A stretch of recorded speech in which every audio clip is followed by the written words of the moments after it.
Great. Please welcome Dan, who is speaking next. Thanks, Dan. Cheers.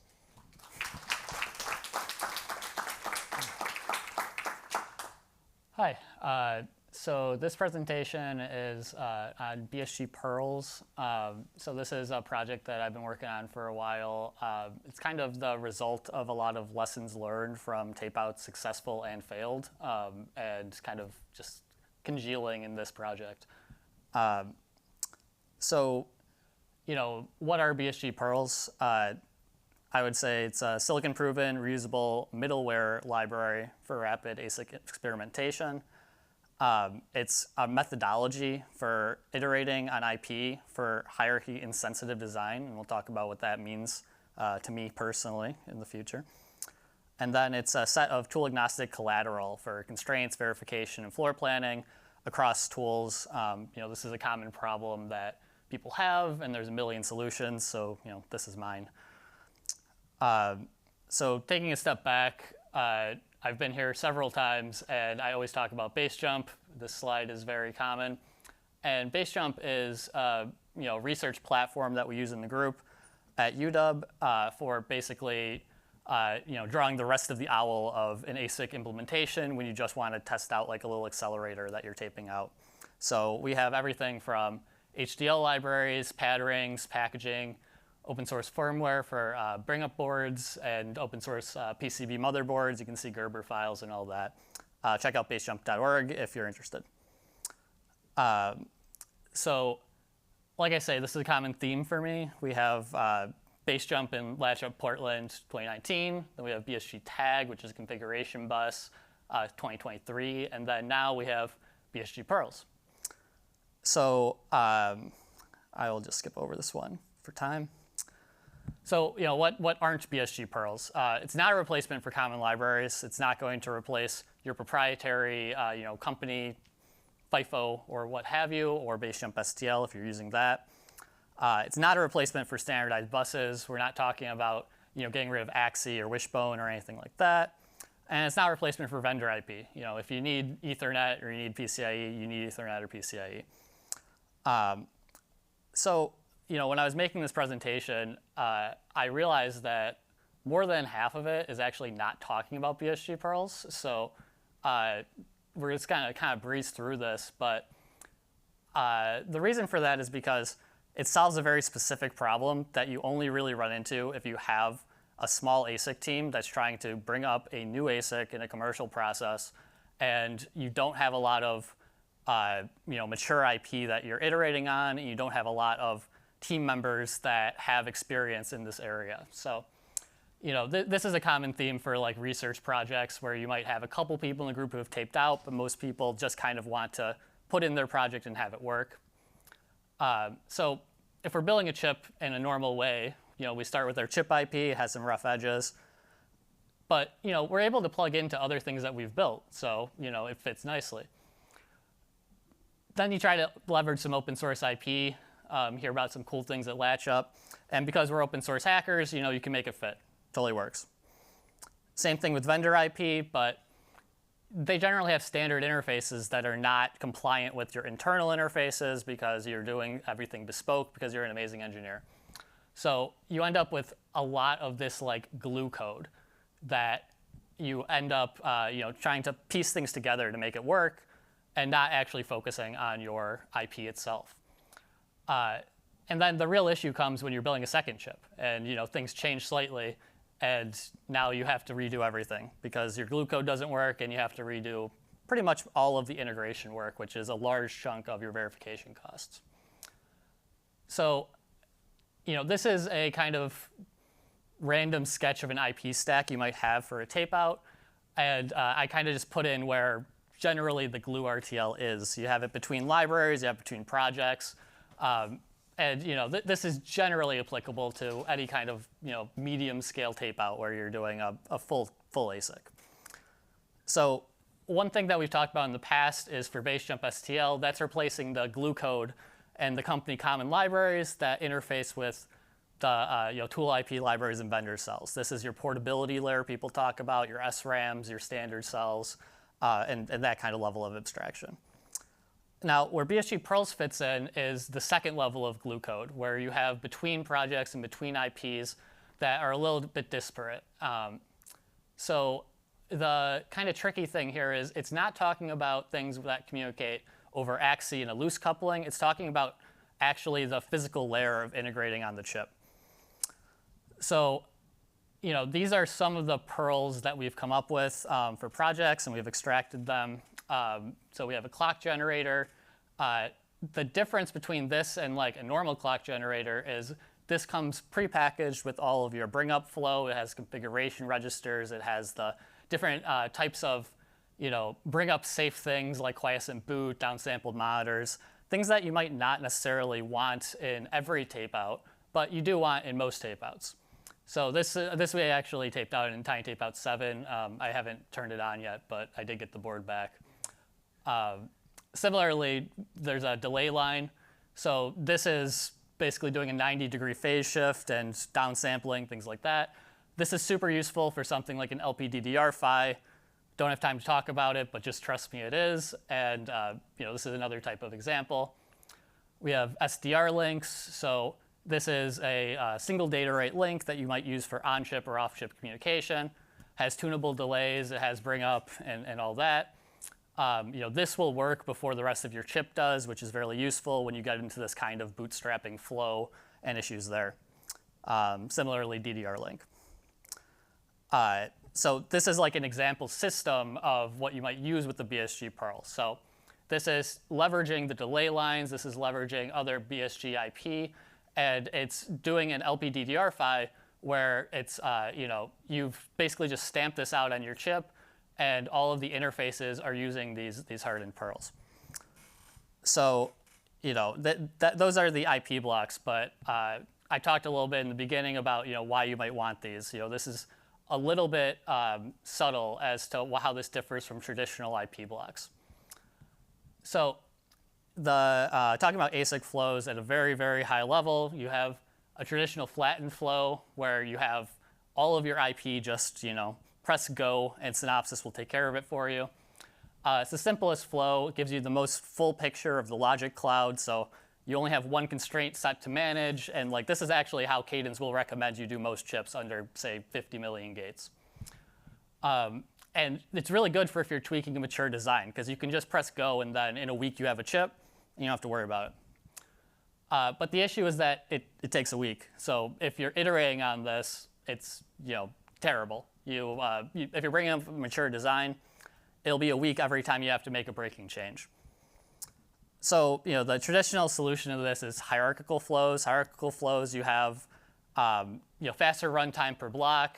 You can parallel your designers between the blocks. You can reuse them. So this is a good use case if you have small teams and many licenses. But the problem is it's actually kind of hard to do. You have to have what they call budgeting flow, meaning you have to understand at the top level how much you can allocate to your interface constraints and how much you have to save for your internal blocks.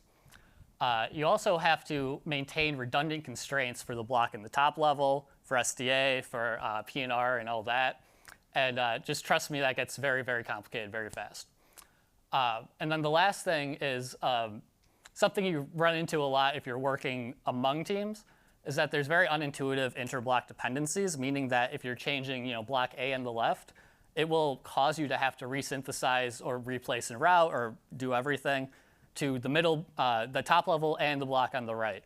And this is a common theme for hierarchical designs that people run into a lot and don't think about. If you might think that if you just change block A, it's constrained to block A, but it's not. It will affect your whole chip.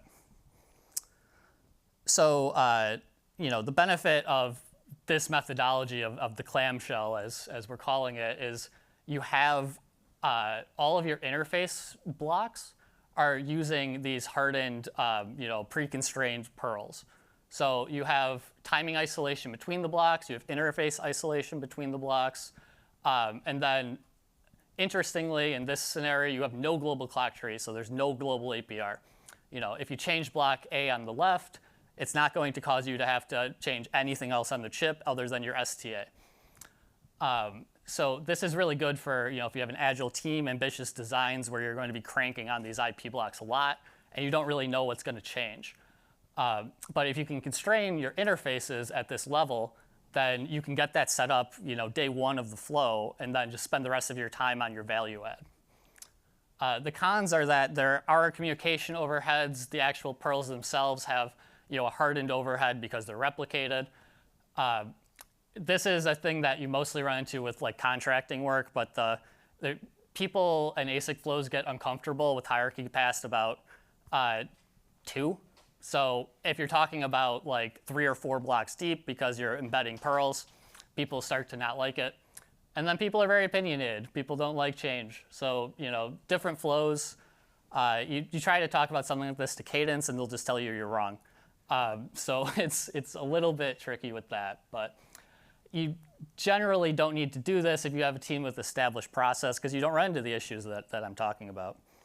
But from a agility point of view, this is a huge win, because you can respin your individual block and not have to touch the rest of the chip. So yeah, that's talking about the flow. This is last part, basically just talking about the collateral that I was saying. So we've designed these to basically kind of slot into most flows. We do this by being a little opinionated about how collateral should be generated. So this is something that we could easily plug into like a system RDL or something like that. That's definitely on the roadmap. But basically the idea is that you try to be as tool agnostic as possible until the latest possible part of the flow. So I'll skip over this. I'll make these slides available, so there's lots. But yeah, so this is something that's really nice.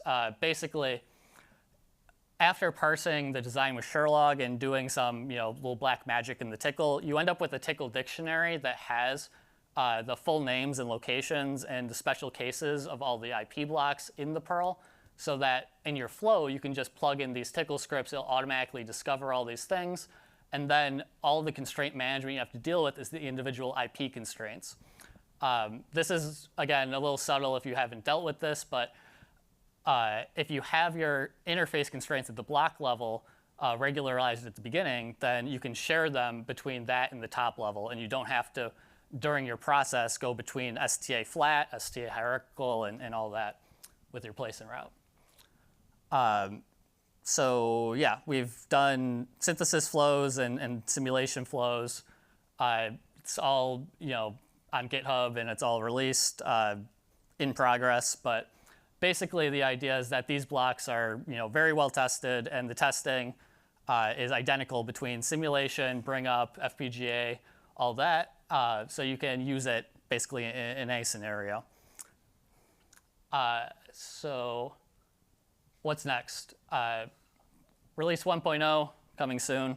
If you go on the GitHub, you will see that I recently basically took down what's there because I'm working on all these features. I'm backporting a lot of stuff from previous tapeouts.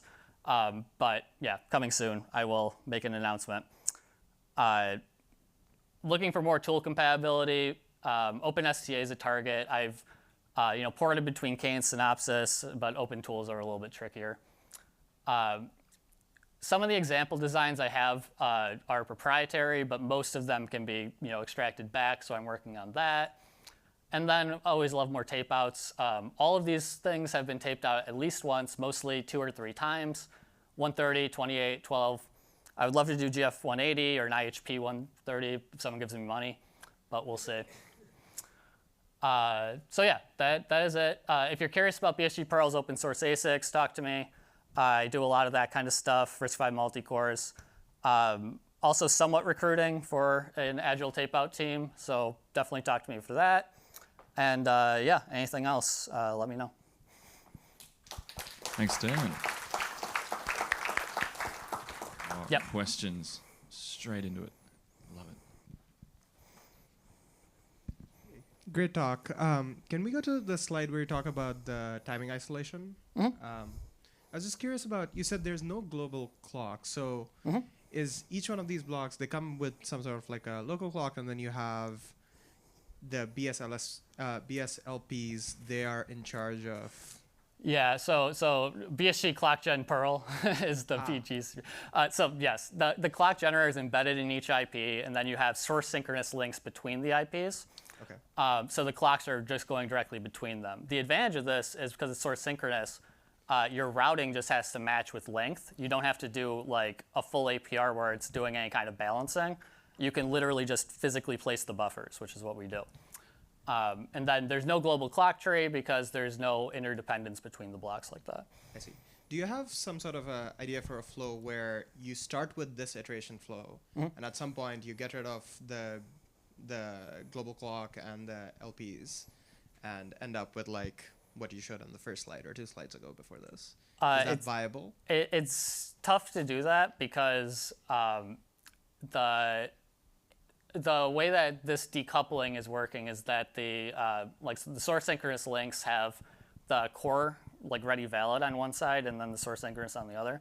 So if you got rid of them, then suddenly your clock tree is very unbalanced because your core actually then has to fork off to the other IP basically. But it's an interesting question. I don't know if anyone's ever tried that. Cool. Thank you. Very cool stuff.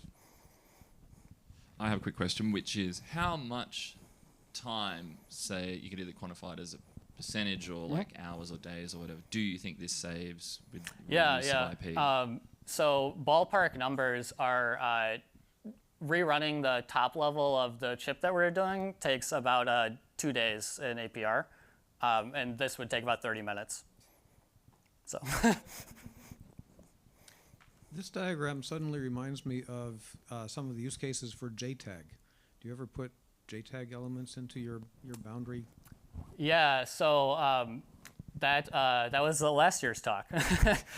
No, it's a really great point. So boundary cells are absolutely used for this kind of thing, configuration. And we've done experiments with that for like faulty links and things like that. But these are a lot higher performance than JTAG. So that's the benefit there. So you just quantified sort of the turnaround time benefits. How would you quantify or how would you describe the overhead? It's a good question. Obviously